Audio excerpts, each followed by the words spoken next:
फाल्गुन मास के शुक्ल पक्ष की एकादशी को आंवले का एकादशी का व्रत किया जाता है। इस दिन भगवान विष्णु और आंवले के वृक्ष की पूजा का विशेष महत्व है। शास्त्रों में कहा गया है कि आंवले के वृक्ष में स्वयं भगवान विष्णु का वास होता है। व्रत कथा। प्राचीन समय में वैदेश नाम का एक सुंदर और समृद्ध नगर था। उस नगर में सभी लोग धर्मपरायण और भगवान विष्णु के भक्त थे।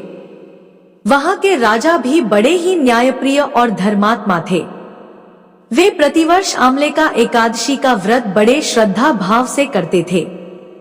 एक बार फाल्गुन शुक्ल एकादशी के दिन राजा और नगरवासियों ने मिलकर आंवले के वृक्ष के नीचे भगवान विष्णु की विधि विधान से पूजा की। भजन कीर्तन, कथा श्रवण और दान पुण्य का आयोजन हुआ। सभी ने उपवास रखा और रात्रि में जागरण किया। उसी नगर में एक गरीब शिकारी रहता था।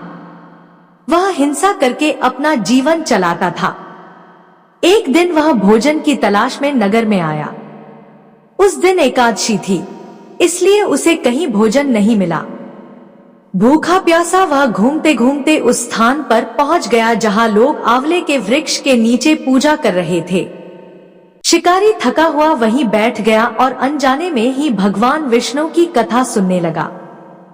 भूखा होने के कारण उसने उस दिन उपवास भी कर लिया और रात भर जागरण में बैठा रहा।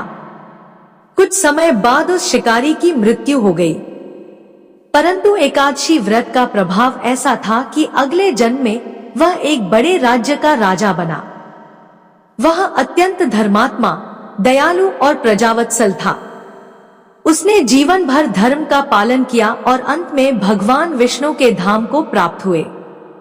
जो श्रद्धा और भक्ति से आंवले का एकादशी का व्रत करता है, उसे सुख, समृद्धि और अंत में भगवान विष्णु का आशीर्वाद प्राप्त होता है।